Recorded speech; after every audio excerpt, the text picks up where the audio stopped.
A couple times now on my channel, I've brought up the fact that when I was younger, I had an experience with a kitchen fire. And obviously, nobody got hurt, there was not a ton of property damage, everything was fine, but I consider it to be one of the seminal experiences of my childhood. So today, I thought I would take you through that day, step by step, in The Sims. You know, like any good childhood trauma, you gotta make a game out of it. And hopefully you get a little peek as to what my life was like when I was in 5th grade. Okay, so I'll just give you a little tour of my family. Here is myself. Tried the best I could. Here is my mom, which I feel like I got the style and the hair pretty right. She doesn't really wear that many bracelets, but it is what it is. And here we have my dad. I do also have 2 brothers, but I didn't talk to them about being part of this video, and I didn't want to include them for privacy's sake, you know? But I do have 2 brothers, and we had a lot of fun growing up together. But they're not really part of this story as much. Okay, so a little background. I was in a little community group thing called 4-H, and it was all about, you know, like community service, farming, crafts, like just kind of general livelihood, like enrichment type of stuff. You know, you just learned how to do a lot of things there. And every year the county fair would have this whole awards ceremony, this whole competition set up where you can kind of exhibit the skills you learned in 4-H. So I competed in some photography stuff, and my brothers raised like animals. But my main category was cooking. I loved cooking. When I was little, I wanted to be a chef. A fun fact, when I was little, I used to wonder why people would like stifle their sneezes, like in a way that doesn't get the germs everywhere because it hurts. But I figured if I was going to be a chef, that I would have to start sneezing like that because I didn't want to sneeze into the food while I was making it. So I taught myself to do that, and then cut to like 10 years later, I have little tears in my retinas that I have to get lasered shut. Probably because of me sneezing that way, I'm guessing. So don't do that. Anyway, back to my childhood. So here, I'm just getting ready for school. I'm about to sit down. Mom is going to teach me how to make something. So let's watch her make some. Here we're going to make pan de muerto. But when I was little, I made something that was called Mexican churrito. I can't roll my R's, but it has an R in there. And I looked them up, and they're nothing like I thought they were. Basically, we just would fry tortillas and sprinkle cinnamon sugar on them, which is good. Don't know if it's based on any real recipe from Mexico. I think there's kind of a sweet earnestness in me thinking I was making a Mexican recipe, but also I'm sorry if it was disrespectful that, like, I don't know, whatever cookbook or recipe we found online was using. I don't think it was based in fact. I think it was just kind of assumption based. But I was trying to make this stuff. My mom was showing me how to make it, and everything's going well. Ignore the time down here. It says 9:22. You can assume this is about 7:30 a.m. before school started. I was actually homeschooled my 5th grade year. So my mom would teach me how to do this 4-H stuff in the morning as part of my curriculum. Then she would take my brothers to school. And so this was a day we were just getting ready for the fair, getting ready for my entries and stuff. And look, beautiful. She did it. And now she is going to take my brothers to school while I get started cooking. Okay, Mom, I'll see you later. So now what I'll do is start cooking it myself. Everything's going fine. I know how to work the stove. I know all that stuff. Now, remember, I was going to be a chef. I knew how to work the butter. I knew how to work the mixer, everything. Let's just skip ahead a little bit. So here we go. Look how happy I am. No idea what's coming. And then, fire started. And I discovered the fire. I don't know what to do. Sorry. There was no other stranger in my house. I don't know what's happening here. Okay, you're just going to have to ignore her. She was not part of this.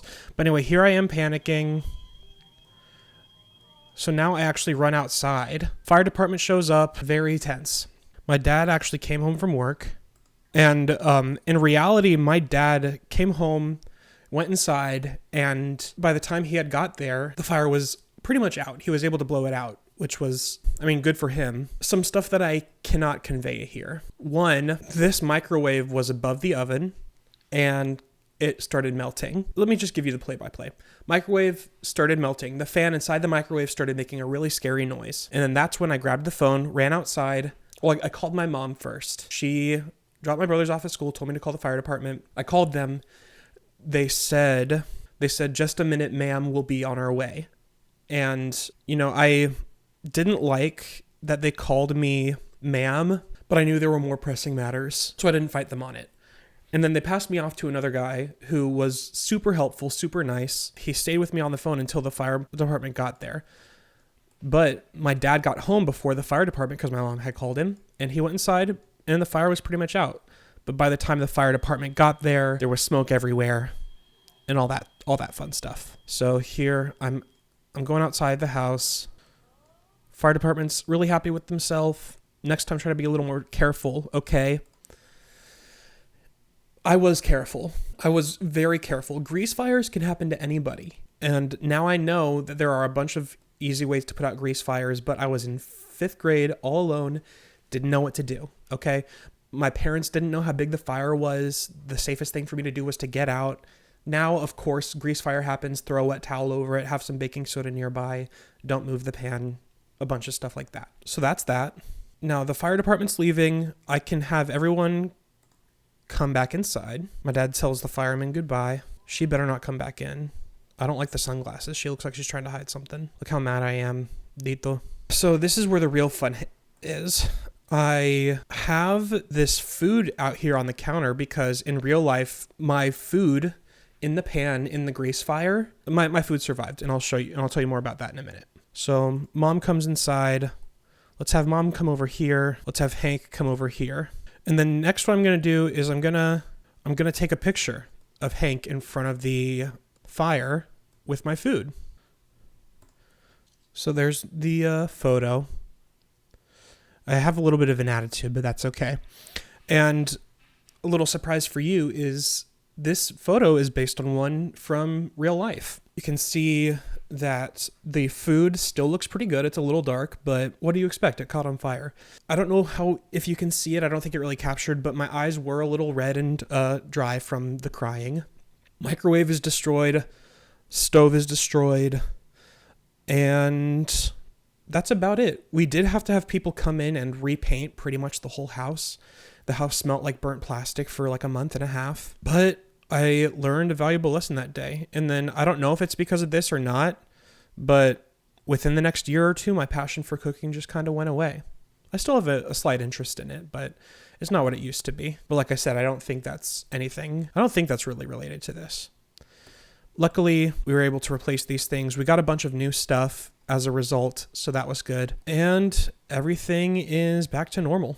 Yeah, thanks. I appreciate you coming on this adventure with me. I think it really helped me process everything. So, yeah, hope you learned a little something about me today. I hope you were interested in, that story. I think it's, it's not, not everybody has a grease fire in their kitchen when they're home alone. I mean, I guess I kind of appreciate that.